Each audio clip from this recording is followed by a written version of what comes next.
ngeZululand ukuba sibuyise ultramarathon ngenxa yokuthi umdlalo lo wawususezingeni eliphezulu baningi abantu ababesizakala. So ke sivumeleneke wawumiswe iCovid-19 kodwa sesithatha isinqumo sokuba siubuyise lo msubatho wawususezingeni eliphezulu kakhulu.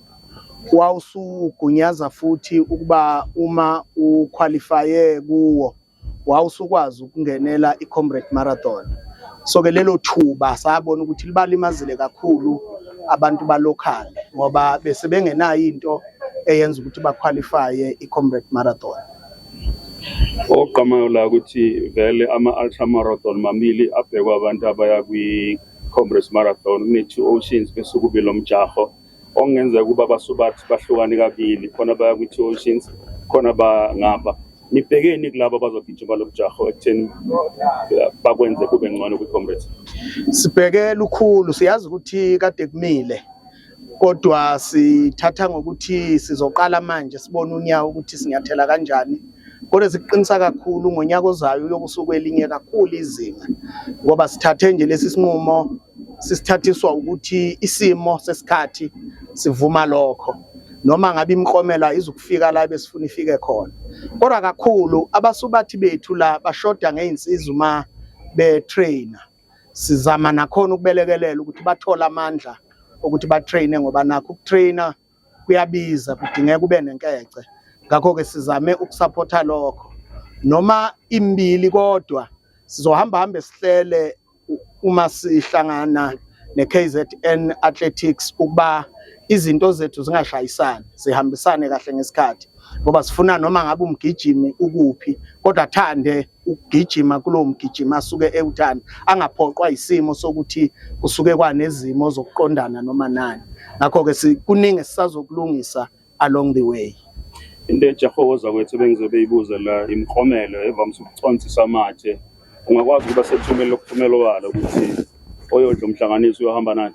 Sisazoyimemezela imiklomelo ikhona kodwa sibheke kakhulu ngoba kunabaxhasi abasithembisile sisazohlangana nabo. Ngizothi ngiyayimemezela ibe ngaphansi kodwa kuzothi uma abaxhasi sebepledgile bonke savumelana bese siyayimemezela ke kodwa mihle kakhulu kangangokuthi angikholwa ukuthi ikhona omunye umsubatho ngaphandle kweComrade Marathon ozolingana nathi. Unokade ngitshela nje 2 years uzolanda imoto ngabe ikhona? Udaba lwemoto sisalixoxa. Kukhona ingwazi zokugijima ezasiluleka ngokuthi imoto babuye bahluphe ngenxa yokuthi abagijimi basebenzisa kakhulu imali beziqeqesha bepractice. Kwesinye isikhathi ugcine idayisa efuna imali. So ke sisazoxoxa ukuthi sizobuyela emotweni noma sizoya ekhikhini.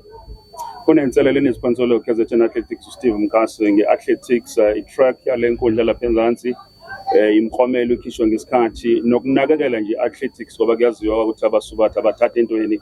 Niphendula nithini kulonselelo? Upresident weKZN Athletics usiphosela inselelo esobala.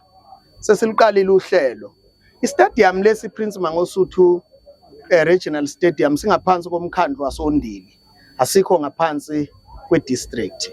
Simbhalele ke uMunicipal Manager waSondini sicela ukuba lesi stadium basibuyise kithi ngoba itrack leya iqedwe ukunganakekelwa. So ke uyabona na ukuthi kulukhuni ukuthi umkhandlu omncane kangaka ungakwazi kuba necapacity yokunakekela istadium. Kuyabiza ukusinakekela. Sisalinde ukuba basiphendule. Kodwa sesibhalile incwadi zezicelo kosomabhizinisi abayimela ukuba basilungisele istadium ngoba noma kuthiwa kune Prince Mangosuthu Legacy Cup noma iPremiers Cup uyabona ukuthi istadium sethu asikho ezingeni elikahle. Uthola kamanye amaclub ese withdrawa ngenxa yokuthi bathi pitch ayikho kahle. Kungena ama-truck kube namathenda amakhulu asinazo ngoba umasipala onezi. Kodwa ke sisabhalile ukuba ubuye ngakithi ukuze sikwazi ukuphatha, sikwazi ukubona ukuthi izinga liphakama kangakanani ukuze nemidlalo nje esezingeni eliphezulu ize la kithi eZululand. Mashobani umuntu okwaziyo ukuphendula noma ngabe yini into obuzwe yona. Kunekhalo zamanye ama-club endaweni athi awathintwanga ngalomjaho musubuya Kungenzeka ukuthi ama-club wonke niwathinte ngendlela elinganayo. Siwathintile ama-club kodwa phela uzokhumbula Mlefu ukuthi wona lawo ma-club asobala kangakanani. Sinama-club amaningi ubonile nje ukuthi ko Cape Town bekunembango ngakho ukugijima. So ke kungenzeka abakhona abasasele kodwa sisawuvulile umnyango. Nawo siyawamema uma ekhona thina sivulele nje wonke umuntu onke ama-club aweze. Kodwa ngeke siyeke ukuyihlonipha iNongoma Athletic Club ngoba ibona abasunguli, ibona beza la ngo-2005 beza kithi eZululand bezocela ukuthi asibaxhase kulomsubatho. So ke bona kube sengathi sibabeka ke phambili ngenxa yokuthi sibahloniphela lokho. Kodwa onke ama-athletics club siyawacela ukuba aweze angenele lo msebenzi ngoba empeleni owabo lo msebenzi thina okwethu ukubeseka siba support. Mashobane sesivala nje bese nginikeza oza kwethithuba la kona lo mkomelo womsubatho waseZululand oye ukhishwe oseceleni niyembheke ukuthi akube umsubathi ogijimela iclub yangapha.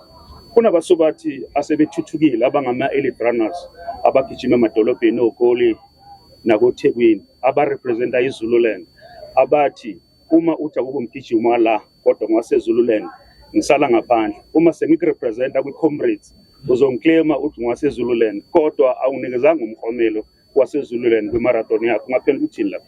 Sinxusa ama-club ukuthi awakulungise lokho ngoba yiwo oqala afaka isikhalo sokuthi bona bangama-club ala eZululand kodwa si-identify umuntu egijimela iclub engekho eZululand kodwa bese claim ukuthi ungwaseZululand ngoba la sisuke si-identify abagijimi ngokwama-club. So ke sicelile ukuthi ama-club awakahlale phansi ake kuxoxe lokho thina siyothatha isinqumo sawo ngoba lo mkomelo ngeke siwuyeke ngoba phela iZululand. So ke ekugcineni sithi umuntu waseZululand yena uhlomuleni ngeke siwuyeke and so ukhuphula na uye phezulu. Kodwa ke siyanxusa ama-club ukuthi awahlale phansi axoxe mhlambe elidwa ngumfowethu uMkazi ukuba babone ukuthi bazokwenza kanjani. Thina okwethu sifuna ama-athletics ethu la ajabule. Oza kwethi khona imbuzo phansi. Hayi. Mashobane siyabonga bathi basathanda. Siyabonga kakhulu, ngiyamemezela ukuthi ke phezulu komkhono wonke umuntu ongumgijima kasondele. Sino 5 kilometers, sino 10 kilometers, sino 56 kilometers. So ke ngiyacela kade ngiphosa inselelo la kumakhosi aseNdlunkulu njengoba ade khona kanye nabahlonishwa amakhansela ngoba ubonile sineyidudla zamakhansela lapha. So ke kade ngiphosa inselelo ukuthi nabo abeze basondele nami ngizongena kodwa ngiyongena loka 5 ngeke ngilunge kuloka 10 kodwa ngonyaka ozayo sengingangena ke koka 10 ngizobeka umkomelo uzobe usuka kimi ke wona uzobe usuka kimi ukuze sikhombise abantu baseNingizimu Afrika ukuthi uma singabaholi sihola ngesibonelo esikwenzayo nesithi abantu abakwenze kodwa abantu ababonele kithi ukuthi thina siyakwenza yini. Ngakho ke ngiyamema wonke umuntu akeze singenele lo msubatho kuyobe kukuhle siyobe sijabule. Ngiyabonga.